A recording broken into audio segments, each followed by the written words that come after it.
Sana'y boses mo ang aming gabay. Sa radyo'y bituin sa dilim ng buhay. Ngayon ay tahimik, ngunit di nawala. Pag-ibig mo tapang sa puso'y tala. O DJ Franz, huwag kang bibitaw. Sa laban ng buhay, ikaw ay ilaw. Good morning po. Eto, dagdag materyales. Nag-order tayo ulit ng isang kubikong buhangin para tuloy-tuloy po yung paggawa nila dito. At bakal kasi kulang pa po yung 12mm. Nagdagdag pa tayo mga nasa mahigit 15 parasong 12mm at 8mm po na bakal para sa pag-asintada nila. Tapos buhangin. Yan po, nagbili din kami ng pang bala sa barena, pang ano sa balon kasi may ano po dito. Meron daw pong matigas na bato. Kaya kailangang barinahin. Yan po. Sobrang lalim na, grabe. Lagpas na yata itong apat na tao. Ito po yung 1,000 na hollow blocks. Ito po yung mga bakal. Yan. Alas 12 na po, nagtatanghalian lang po yung mga karpintero natin. Yan sila Riner, si architect. Nagluluto ng tinola. And si Eric. Tapos nandyan din si James. Katulong natin sa paggawa dito, mga pag-ano nila, kung may mga gagawin. Liman pa at may dalawa pa doon. Para makasimula na po magbuhos. Yung iba pong mga ganito nagamit na sa kubo, pero yung iba dito gagamitin pa po yan dito sa pangtukod, pang balance po ng ano pag nagbuhos na.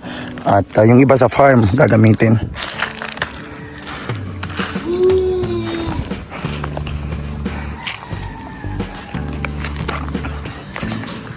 Ito po yung unang 12mm, 10 piraso lang to kaya nagdagdag tayong 15 piraso para 25 na. Kasi ang kailangan do dito mga tiga-4 mahigit. Tapos sa ilalim pa.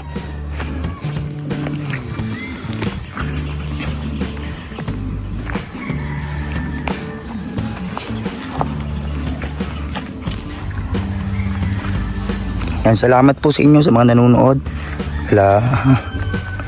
Kala Tita Ana ng Michigan, USA, kala Tita Cora ng Canada, kala Ma'am Rose Ray, salamat po.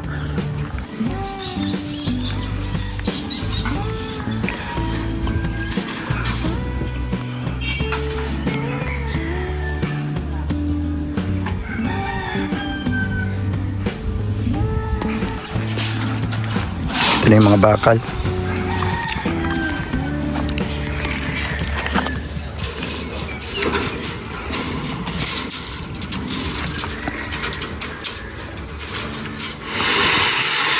Sampung 8mm at 15 pieces na 12, 12mm. At isang kubikong buhangin.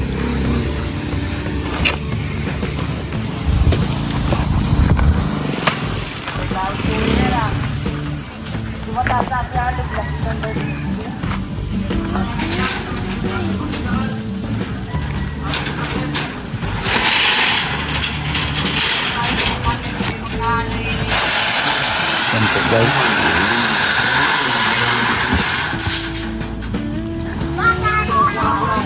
Unahin muna natin mabuo yung buong bahay po. At syempre patayin na ng biga sa taas hanggang sa buhos din po muna yung sa taas niya para abang na po sa second floor. Para may plano po kami dito sa bahay na to.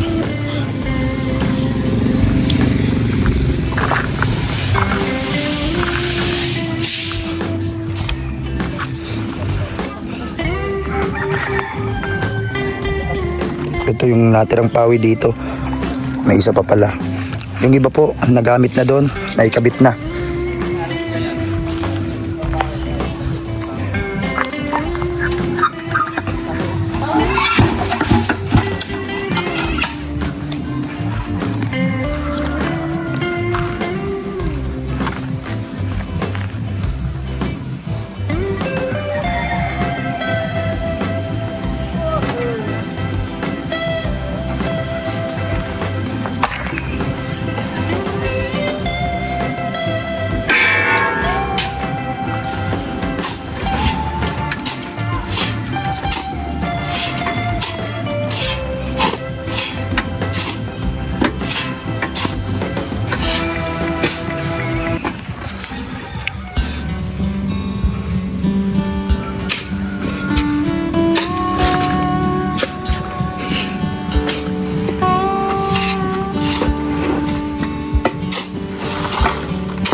May boses mo ang aming gabay. Sa radyo'y bituin sa dilim ng buhay. Ngayon ay tahimik, ngunit di nawala. Pag-ibig mo tapang sa puso'y tala. O DJ Franz, huwag kang bibitaw. So ito po, yan, tuloy-tuloy po ang lagay po ng pawi dito sa taas. Yan po, sila architect nandiyan sa taas, tapos si Rainer. Pagkatapos nila dun sa lote, dito sila dumiretso. At si Ate Grace busy dito. Nagbili ako kanina sa labas po ng macaroni, yung sopas. Ito yung panghalo natin guys, gulay. At lalagyan mo ito Ate Grace, ayote. At syempre, ang mahiwagang gatas, Alaska Evaporada. At ang sopas na luto ni Ate Grace, may halo po yun manok. At haluan pa ng gatas. Tamang-tama sa mga karpenterong gumagawa ngayon. Luto ni Ate Grace. Yung lulutuin mo Ate Grace sa birthday mo? Hala pa. Yan po guys. Kung maisip maluto at wala pa. Ilang araw pa. Yan po, April 23. So ito. Nakain ka nito, Bibi? Sopas. Hindi mo nakain yung sisaya. Nakain ka niyan. Let's di mo kung ka din. Ayun guys, sila ko ninyo sa taas. Dito yung mga manok, nagagala lang yung mga manok guys. Mga binili nating manok at mga kinuha sa Batangas. Ayun po. Sino yan? Nagtatago. Sino to? Sino to? Bulaga! Siniknik. Kanta ka daw merong kwarta. Pilonwa, ta, baka, Masaya. pataya, matataya, Masaya siniknik. niknik, Masaya siniknik. pataya, niknik, Ma-birthday na. pistila, Wow! Anong gusto mong regalo sa birthday mo? kakabata, Laruan? Grabe. Anong laruan? ilimin, Spider-Man? Ayaw mo ng Barbie? Ayaw? Ayaw niya daw ng Barbie? Alin yan? Yung manok yan ni Niknik? Ano? Si Brianna nandito. Ano? kati, Ayun na guys, oh. Andito po yung motor. Buti kasya po dito ang motor. Yan. Motor lang pong kasya dito sa farm. Yan. Motor nabigay ni Tita Ana. Yan. Yung motor natin dati na binigay natin kay Kuya Ninyo. Yan po. Yan sila sa taas. At tinatapos na itong kubo. Kasi yan po, paggabi yan natutulog. Yan. Ganda dito, mapresko po dito sa farm. Mga kalingap, maibigan. No? Ang ganda ng tanawin. Maraming mga nyog. Yung mga nasa ibang lugar. Ito yung mga namimiss nila. Lalo na yung mga OFW viewers natin. Ganito. Ang kanilang hinahanap-hanap or namimiss sa kanilang buhay. Ito yung mga baboy. Yan o. Malalaki na agad. Wow. Yan po, yung 3 baboy na una, 2 babae. Ito po yung gagawin naming inahin. Tapos ito. Yan po guys. At syempre ito, ang 3 baboy na ito, 2 kay Tita Cora. Panghanda natin yan. At syempre ito, panglitsyon sa kasal galing kay Ma'am Rose Ray. Yan. Kumusta kayo dyan? Yan, magkakapatid din po yan. Ano?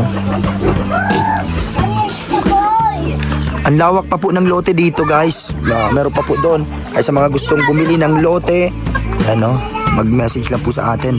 Facebook page, Kalinga Papa Franz or Franz Ilya Facebook account. Yan po, may itlog dito.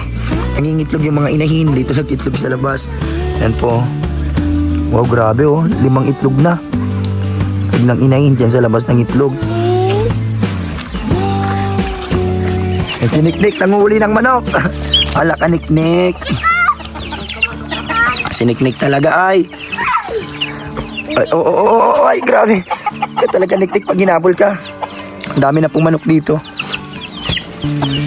Ikaw talaga Niknik. Ay, ang bilis ni Niknik.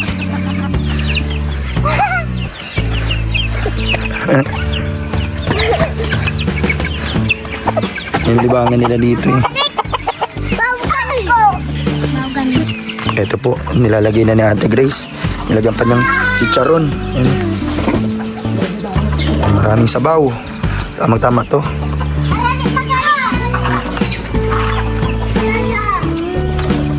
Kanina po, nagluto kaming tinola. Yung binili namin na isang native na manok kahapon. Kanila lang namin niluto kasi may ulam pa naman kagabi. Pero ngayon ito, sabaw na naman tayo ulit. Merienda. Yan, pero masarap din yung ano, pag-ulam. So, yun po, tingnan natin yung manok dito po. Meron dito yung bagong itlog. Ay, bagong pisa. Naghimsa na yung kanyang itlog. Galing po doon sa bahay nila Kuya Ninyo. Ayun guys, oh. Wow. Ay ko, tinuka ko. Nanunuka ang inahin na to. Pambihira ka. Nanunuka ka. Guys, oh. Ayun niya, ipakita ang sisiw niya. Nanunuka siya. Natakpan natin. Ayan po yan nakatago. Ayan po. Bagong pisa lang po ito lahat. Ay, may 2 pa. Hindi na pipisa. Ay ano pa, ilan pa? Marami pang hindi napipisa. O sige, diyan ka na muna.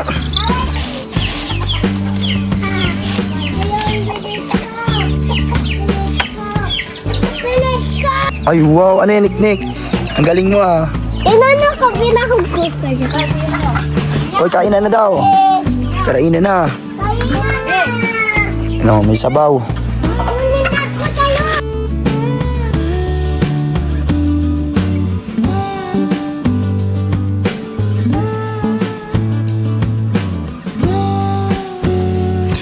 Ito na po, yung mga bakal. Yan ang pang poste. Yan. Ginagawa na dito para makabuhos na. Medyo nilalaliman pa nila yung hukay.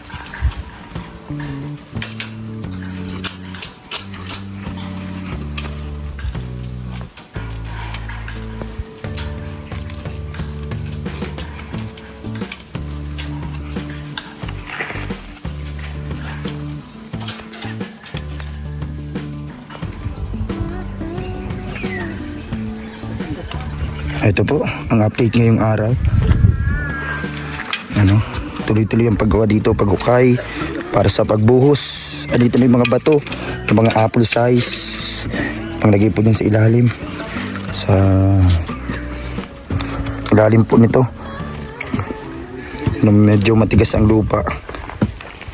Ayun po, naitayo na yung isang poste na bubuhusan. At ito, nakagawa nito ng mga bakal. Yan. Bali,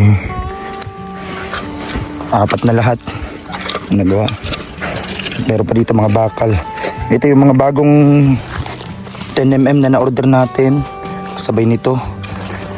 At ito yung mga 12 12mm.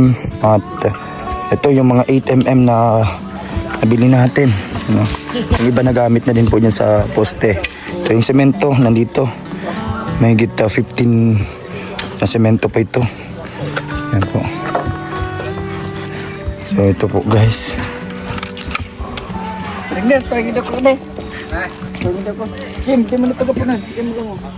Anong kukon mo? Yung 10mm. 10mm. So yun po.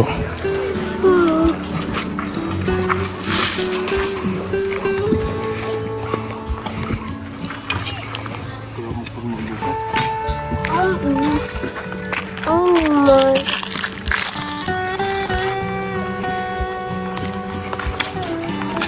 Mga pang ano yan? Ay, tigiwalay mo na. Gaano mo, anong yaano mo?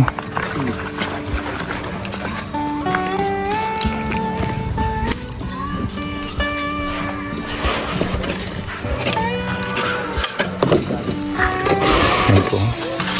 Bali, 4 po ang gumagawa ng karpintero dito. Yan, sila Eric, sila Riner, and ito si James. Kasama din dito.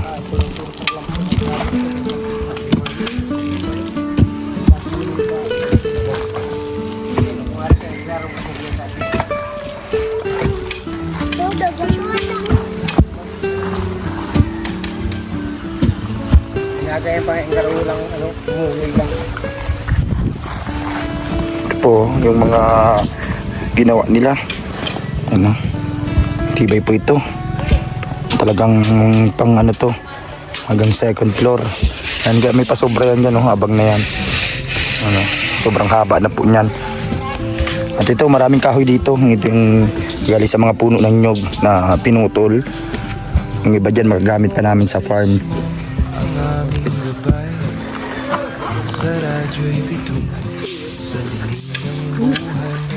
Ayan pa sila. Ngayon ay tahimik, ngunit di nawala.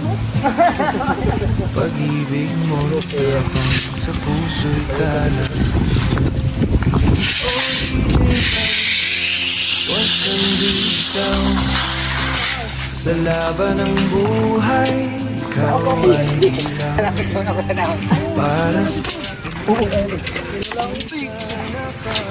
Kung nyo na dalawa, okay nga alas niya na. Wala pag-isala para madali pagbubunot. Walang uti-uti, tapusin nyo yung basta. Hanggang alas 12. Puro ka mo uti. Wow, ako nag-uti ka oh. Aray, kulat yan. Uti ka ni Tiga. Ulo lang. Ayaw mga pamambali. Wala kayong bali, wala. Hindi mo lang yun, di magsalag yan sa 8. Wala kayong bali. Huwag ka. Huwag na kayong mag-uti. Marami pa may pera.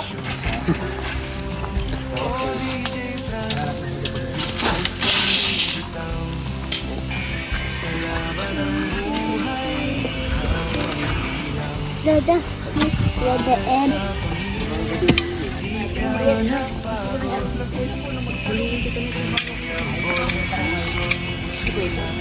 Ito po, oh. May mga bakal pa yan sa ilalim. Yan po. Talagang matatag.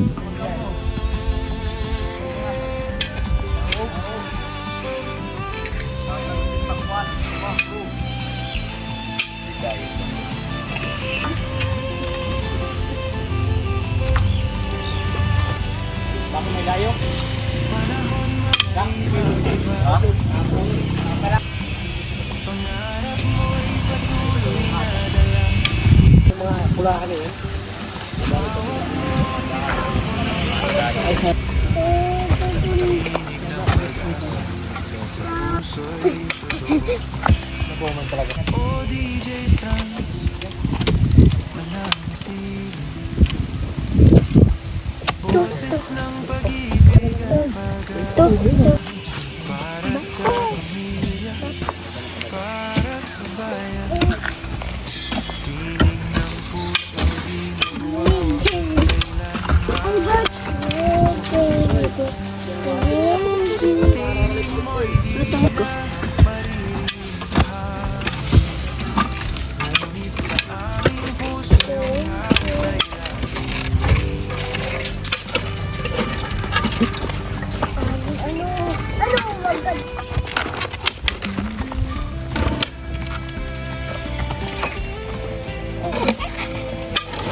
Maraming salamat po, Lula Ana. Yung nawang gawa na po dito bahay namin lote. Thank you po din kay Lola Kula. Patulak lang kayo nagkakat-kat kayo. Tama lang.